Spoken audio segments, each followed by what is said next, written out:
Hi everyone, and welcome back to the channel. My name is Adi, and today we're going to go over the top 10 teams or team archetypes from Series 9. There will be rental codes provided for all of them, and hopefully this will be a good review for anyone who has kind of forgotten about the Series 7 metagame, and can give you a starting point about where to start building from. I think Series 7 was a little weird because we had Players Cup 2 like 2 weeks into the format, and then a lot of people stopped playing it, but it really did have a lot of room for development, so I'm going to cover some of the teams that did well in Players Cup 2, as well as the teams that we started to see a little later on. The list is ordered in terms of how the format developed, starting with the oldest teams and moving forward towards the teams that were discovered right before Series 8 started. And while I only have one rental code on screen per archetype, almost every team I mention has an importable or rental code or both in the description down below, so make sure to check those out, and let's get into it. The first team is maybe the first dominant offensive core that was developed, which is Nihilego, Urshifu, Thundurus, often abbreviated to NUT. Nihilego, with a Power Herb and Meteor Beam, got a special attack boost on demand, and Rock Poison coverage hits all the common Flying, Fire, Grass, Fairy, and somehow every relevant Dark type too. Thundurus gives it and Urshifu Airstream boosts while deterring stat drops really effectively and snowballing as well, while Urshifu hits like a truck. The team on screen was what Bingji Wang used to get top 4 in North America's Players Cup 2. The support options that respond to the metagame may have to be updated, and Lindemann did that to finish second on the battle spot ladder in January, but never released a public rental code. The Thundurus Urshifu Nihilego core is still very, very powerful and enables any number of other attackers, even though it has grown out of favor for other types of offensive cores since the early metagame. There were a few other archetypes that did really well in the regional stages of Players Cup 2, the first one being the general Galarian Moltres Goodstuffs type of team. Donald Smith Jr. and Wolf Glick both qualified out of North America using this type of team, and Donald's team has a report on this channel. And also, Jean-Paul qualified out of Latin America using the team that's on screen right now, and got all the way to top 3 of Players Cup finals with it. Galarian Moltres has maybe the most powerful combination of max moves that exists, which are Max Airstream and Max Darkness. This gives it speed boost and damage boost depending on what it needs. On top of that, it can boost up via Nasty Plot, Weakness Policy, or its ability Berserk, and so it's really hard to fully counter this Pokemon when supported well. It's also phenomenal if it doesn't Dynamax because Fiery Wrath is a Dark type move, which is a spread move and has a flinch chance, which is really kind of absurd. This makes it even more adept at cleaning up games if your secondary modes use Dynamax, especially since it matches up pretty well into common endgame Pokemon like Rillaboom and Urshifu. Of course, all these teams are built slightly differently with different ways of covering the metagame. Jean-Paul relied on Landorus and Spectrier, while Wolf and Donald relied more on Glastrier as the alternative Dynamax. However, as the format developed, this sort of team fell out of favor a little bit. Moltres never fell out of favor itself, but it either became a secondary Dynamax and a cleanup threat like on Wolf's Players Cup Finals team, or it started being used on much more hyper-offensive teams like Hirofumi's team. The other archetype that everyone kinda knew was going to be really good was Sun. If you played Series 8 at all, you are well aware of how much of a threat the G-Max Venusaur can be. It was less good in Series 7 because the quality of the cleanup Pokemon that take advantage of the massive amounts of Vine Lash damage has diminished. So instead of having a Groudon or a Zacian or Calyrex or Kyogre to clean up weakened Pokemon, you now have a Glastrier or Urshifu or Stakataka, or you just have to rely on the Torkoal. Now, the great thing is this is really just a 2 Pokemon core, and so you can build around it however you want. On screen, you can see the teams that Davida used to get 2nd in Players Cup, Nails used to get 6th in Players Cup, Dave Katesh used to qualify for Players Cup out of Europe, Red Ash used to qualify for Players Cup out of Oceania, Jackson used to get top 12 in North America, Tommy and Dawn used to get top 16 in North America, and finally, Ikoma used to get 4th place in the Players Cup 3 qualifiers about 2 months later. And as you can see, these are all very different teams. If you are interested in the team that Nails, Jackson, or Tommy and Dawn used, they all have team reports on my channel, and as a reminder, most of these teams also have rentals or importables in the description. There isn't much to say other than that Vinelash is still really crazy and that any number of strategies can be used to clean up games once Vinelash is set up. So there was a pretty long break in between the regional stages of Players Cup completing and the global stages getting streamed, and the metagame definitely developed quite a bit in that time. One of the bigger tours that happened was the Hexa Cup, and I brought a team that revolved around Life Orb Spectrier, something we hadn't really seen before. But Rajan and I had been testing it, and it had done really, really well in the ladder. In this tournament, I went undefeated in Swiss, and only one of those matches felt close at all until top 4, where I ran into the Life Orb Spectrier mirror. I ended up losing to Bars, and he won the entire tournament. I can safely say that no one expected the team going into the tournament, but by the end of it, you had to respect it. Bingji would go on to bring a variant of the team to Players' Cup Finals and finish top 6, and then later Resu used a different version of the team to finish 14th in the Players' Cup 3 qualifiers. The basic premise is that unchecked, Spectrier can snowball through teams with Grim boosts, and even if you can take an attack from Spectrier, the defense drop means powerful partners like Rillaboom and Urshifu can take KOs anyway. Regigigas breaks Focus Sashes and ensures the Spectrier moves first, and I think this is the most powerful hyper-offensive team in the format right now, and so if you liked Porygon Z in Series 6 or Calyrex Shadow in Series 8, this is probably the team for you. A week after the Hexa Cup, there was another grassroots tournament held by Zelda, and Willie ended up winning it with a pure Coalossal team. Of course, a week later, Wolfglick would win Players' Cup 2 with Coalossal, and what can I say, it's just here to stay. G-Max Volclith is insane, it's like Vinelash in that it does so much damage, and allows for Pokemon like Urshifu, Rillaboom, and Moltres to win endgames against weakened Pokemon, and that's assuming that you can deal with the Coalossal in the first place, which is already a really powerful, incredibly fast Pokemon once it's got Steam Engine, and I'm sure you've heard enough about Coalossal in Series 3, and 4, and 5, and 7, and 8, and you're going to see it a lot in Series 9. It's just a big threat. Players' Cup Finals also had a couple other archetypes that definitely existed beforehand, but weren't really taken seriously before their placements. The first and foremost being Regigigas Weezing, which Davide used to get second place in Players' Cup Finals. Prior to this, I think the most notable result it had was Alex Underhill getting to top 8 in North America with the team that we built together that actually has a team report on this channel as well.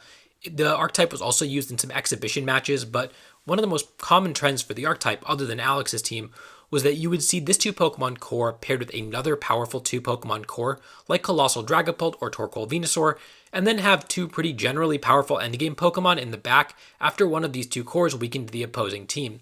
This is maybe one of the most disruptive archetypes, since teams that don't have something like Regieleki or Whimsicott can really struggle just to get an attack off, especially if they rely on Grimmsnarl for speed control or to get up screens.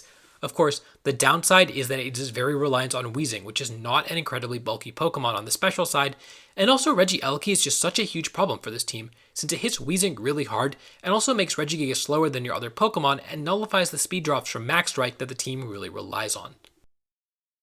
The other standout archetype from Players' Cup was Kingdra Rain that Juan-Nar used to get top 4. I've also seen a slightly different version of this team that finished second on the Battle Spot ladder in December. Both of these teams are pretty similar. They rely on Kingdra to power through teams and a combination of Rillaboom and Politoed to clean up games with either Perish or Damage. I think this team struggles with the next team we're going to talk about, but Rain is definitely a bit of a fan favorite and has the potential to power through teams that aren't prepared.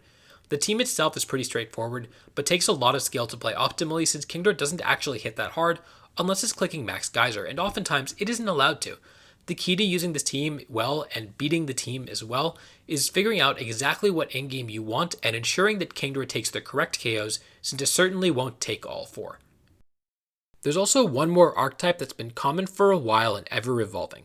It's hard to even call it an archetype, but a lot of teams fall into the same sort of category even if they look quite different.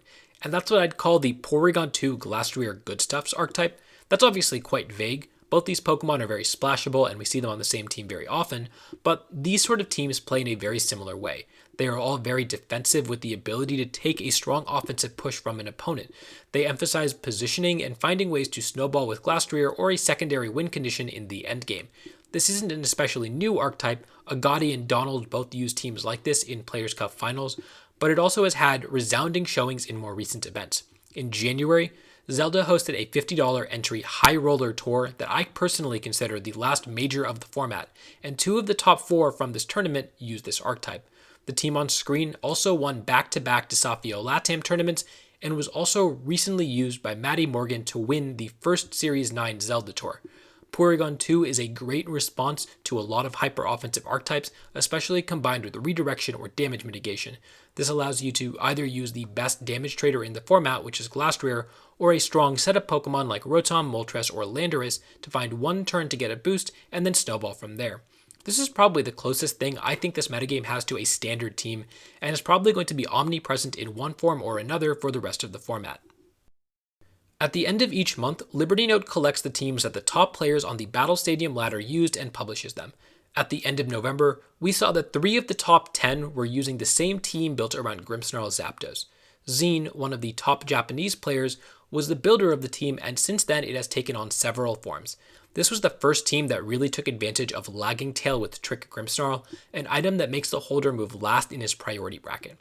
It was largely written off because it doesn't work dynamically, which is to say that tricking it won't stop the holder from moving first until the next turn. However, this was a useful way to shut down many faster threats and Trick Room threats, as well as reducing Eviolite Pokemon's bulk. Combined with Fake Tears to power up Zapdos and Heatran, and this team can easily overwhelm teams. There's also the powerful defensive backbone that allows you to reposition while constantly exerting offensive pressure. While Zine used the Landorus version, the Porygon2 version also topped the ladder, and both versions have topped multiple grassroots tours in the West. The Players' Cup 3 qualifiers was also won by a variant of this team. While most people were awestruck by the 4 attacking move Porygon2 on that team, the team still largely won games on the back of Grimmsnarl Zapdos with Pokemon like Urshifu and Dracovish to benefit from max airstreams. As I mentioned earlier, the Zelda High Roller Challenge is what I consider the last major grassroots tournaments of Series 7. It was dominated by bulky Goodstuffs teams, but the one that won was pretty unique. It didn't rely on Rotom or Glastrier, instead playing much more defensively with Tapu Fini, Landorus, and Kartana as their possible pushes. The winner, Ko, is the reigning senior world champion. I spoke to Joe UX9 about the format, and he said that this was the best team, in his opinion, in the entire format. Now, the original team does not have a rental code, but what's on screen is a recreation of it. Overall, this is probably the strongest defensive team in the format. It doesn't have the easiest time pushing, but it does have the strongest defensive core with a number of potential defensive Dynamaxes and the ability to withstand even the strongest of offensive pushes and respond with a variety of options depending on what's left. I also figured we should cover some of the more fun teams in the format that managed to do quite well. On screen right now is the team that Santi used to get 30th place in the world and 4th in North America in the Players' Cup 3 qualifiers. This is a style of team that's floated around the ladder for quite a while. It's very similar to the team that David Duggerman used to get top 16 in Europe in Players' Cup 2, and a Japanese player that goes by Cobalt finished 25th on the Battle Spot ladder using a Primarina variant of the team. It is a Sapsipper Azumarill to enable a Perish Trap mode. The most common lead is Azumarill Coalossal, and then hard switching Coalossal out to Gothitelle and clicking Perish Song. If that catches you out of position, chances are the game is over. On the other hand, if they just Aqua Jet the Coalossal and have Rillaboom in the back, the game might be over as well, and it's really hard to account for both of those options. Another cool team is the team that John Hu used to finish 29th in Players' Cup 3 qualifiers and 3rd in North America. Psychic Spam is normally handled with a Dark type like Incineroar, but in this case, Jynx has a faster Fake Out and Articuno has Competitive, so you really don't want to bring Incineroar in against these. Jynx also has Lovely Kiss, which is basically sleep powder that you can't use safety goggles or grass types against. Articuno can help Kartana do its thing with both Tailwind and Max Airstream, but most importantly, punishing Intimidate switch-ins. The biggest weakness of the core is Regigigas and Dark types, hence the Alolan Marowak and Tapu Fini respectively. Finally, the Porygon2 enables the Marowak with Trick Room and also allows for slightly more defensive play. This team finished 5th in the Players' Cup 3 qualifiers and also did very well on the Battle Stadium ladder. Slurpuff has Unburden, which gives it a speed boost and special defense boost when its Psychic Seed is used. From here, you can either Fake Tears to power up Tapu Lele's moves, Yawn to punish Dynamaxes, or String Shot to slow down opponents. If they do KO your Specs Lele, you can either abuse a Metagross in Psychic Terrain with Speed Control, or a Zapdos with Fake Tears boosts. Finally, Incineroar and Porygon2 are generally strong Pokemon that allow you to play even if you don't want to bring Slurpuff to the matchup. Last but not least, we have the team that Bingshi used to finish 13th on the in-game ladder in December, featuring a Blastoise. It certainly abuses other powerful Pokemon like the Dusclops Glastrier combination and Rillaboom to clean up games, but it's pretty cool to see a Blastoise do well. I've seen a lot of people try to make Blastoise work, and as far as I know, Bingji is the only one who's really succeeded. He used it to a lot of success in Series 6 as well, but this is a cool team, and Blastoise is a cool Pokemon, so give it a shot. So those are all the teams that I've got. There are also importables or rentals of basically all of these teams in the description. If you like this video, make sure to like and subscribe, and until next time, I will see you all later.